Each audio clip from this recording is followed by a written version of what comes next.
Okay, go. When I was married to my first wife, and in '73, she's pregnant with my daughter, Alicia, and we lived at this little house at the edge of, well, a little addition there by east of Augusta, and we were on the last little road of this addition. Mm-hmm. And then there was a cabin in the woods that people came to.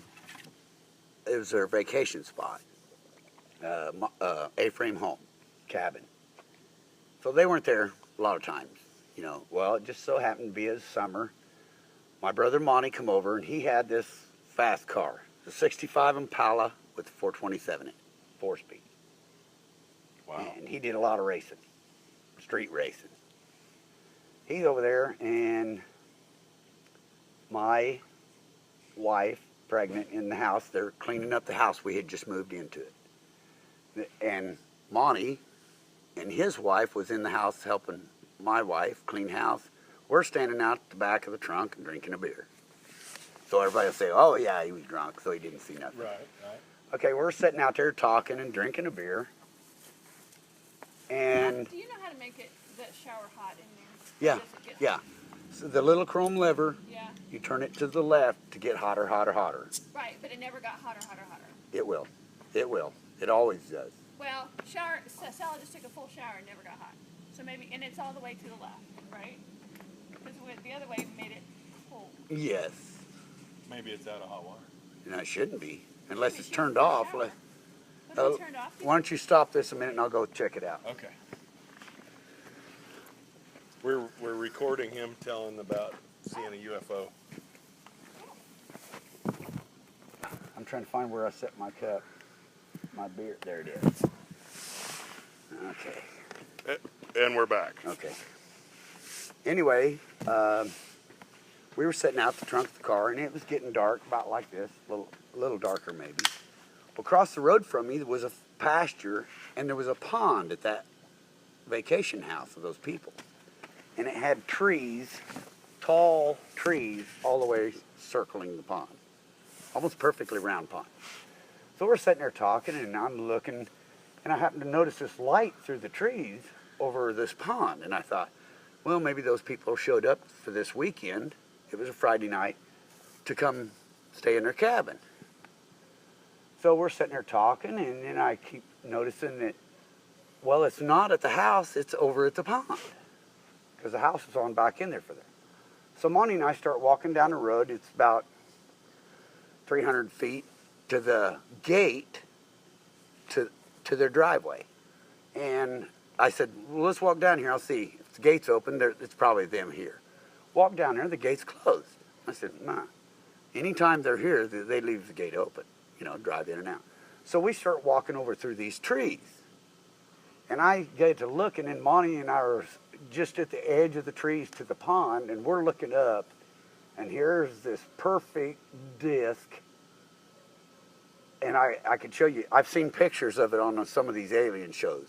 It has a kind of a build-up on the top with a row of windows all the way around. Right.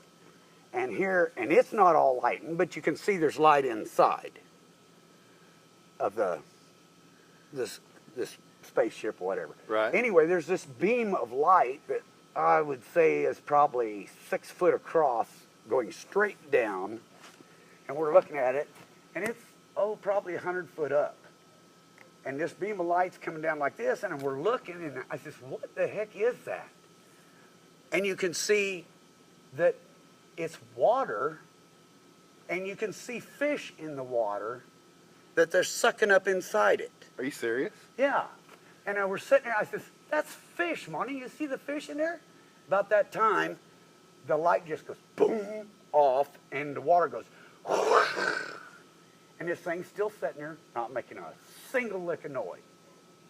And so we start backing up into the trees more, and it starts moving slow. Up over the trees, and it starts going towards the highway, which this road is square to the highway. And my house is right up here, so I says, that's a dang UFO. Let's get in a car and follow it. So we go running up here, and it's going slow over towards the highway, which is not even half a mile off of the highway. We get in the car. He fires it up, and he backs up, and we go out to the intersection, and it's sitting over the highway, just sitting there. So Monty turns, and he goes, and it starts moving slow down the highway, and all of a sudden this light comes on and shining on the highway. It's just a beam of light, and it's as wide as the highway where it hits. And so Monty just goes, well, I'm going to get underneath it in that light and see what the hell happens. Are you serious? So he jams that thing down into low gear, and brrr, we take off. And I mean, kidding you, that car in a quarter mile is, I know, will do 100. Right. He gives it the gas and takes off smoking tires, and it just stays ahead of us. About 100 feet down the road, that beam's on the highway. Going, and he's going through the gears, and we're going straight east on Old 54. And we're flying. And I mean, the road gets to look like it comes to a point in front of the car. So I know he's doing over 120. And he's driving that fast, and we can't catch up to it. And so he just, what the hell? So he just starts downshifting and sliding to a stop, and it stops. Wow. So he drops it in gear and takes off again. And whoom, we're going, and it won't let us underneath it. It stays just that far ahead of us and matching our speed to stay ahead of us. So then we get way out by Severy, way out east. I ain't kidding you. We're going over hills. Ooh, we're going east on that highway, and that thing's staying right in front of us, right over the highway. And so finally he says, man, I can't keep going. We're going to run out of gas. So he just starts slowing down. You just let off the gas. We slow down about 60, 70. And he says, I'm going to turn around. We're just going to go home. We pull in this gravel road to turn around, and it stops. It goes over to the side of the road. I mean, over into the pasture where we pulled in this gravel road. It goes out off of the highway into the pasture. And so he backs up, and we start going this way. Here it comes this way. Only it's off, not on the highway. It stays over in the pasture about 200 yards over, and it just stays right there. And we're going along, and he says, this is bullshit. So he starts getting in speed, and you go on again. We're a long ways from home. So he just starts getting it up there over 100 miles an hour again. Here it's going along. He says, man, this is crazy. He starts hitting the brakes and slamming her to a stop as quick as he can get her stopped. And it stops, then it turns around and goes, heads back this way, and it goes, and then poof, and that far it was out of sight. Are you serious? Yeah. Wow, now I thought. And I've asked him about it, a couple years later. Yeah. He says, well, I don't remember none of that. What? I says, what? How could you forget that? Are you serious? Yeah. Yeah. He Now, said, you're one of four I don't brothers, remember right? that. Yeah. And I'm are the you, next to the youngest. You're the next to youngest. How old's Monty? He was the one here with the brace on. Right. I'm 63, so he's 61 and a half, 62. And he doesn't remember it? Yeah. Oh, I asked him probably 10, 15 years ago. I said, do you remember when we chased that alien? He said, what? Oh, that's awesome. What? No. And you know what?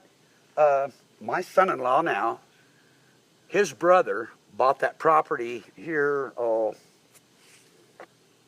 or 6, maybe 8 years ago, and rebuilt the house and everything. Right. So I've told my grandkids, they're two boys, I've told them this story about it, and I said, that's the alien pond. Mm-hmm. He said, what? I said, yeah. Me and Monty walked over there in the dark and watched this beam of light sucking water up. So maybe they were taking on water for cooling reasons or what, but you could see the big fish in this column of water. And then when they shut that light off, it all just went and Just fell like back a bunch in of the pond. water would. Huh? Yeah, just. Yeah, just exactly like you would imagine. I mean, like a waterfall. So it was and made just a humongous noise. like the true tractor beam kind Yeah, of thing. yeah, exactly like you'd have seen on Star Trek, Yeah. a tractor beam picking something up. Only it wasn't making things disappear and then reappear. It was actually sucking water up this channel of light, a column. How wide do you think it was? Oh, I know it when we were chasing it on the highway, what's a highway? 16 foot wide? I don't know. the beam wasn't that wide at the top. The hole in the bottom, I guess, was probably 4 to 6 foot around the circle that the light came out of. But it tapered bigger as it came down. And when they were flying, going down the highway, that beam was perfectly from white line to white line on the highway. I mean, yellow line to yellow line. Wasn't shining out here, and except when he went out this way, you could see the pasture out there when he was up over that. And this was in 73. 73? 73. That's the year I was because my born. daughter was born in 74, shortly after that. Oh, wow. I was born in 73. Okay. Yep. Wow. And that's my story, and I'm sticking to it. Okay. That's a good one. Thanks for telling it. Yeah. I'll stop the recording. Okay.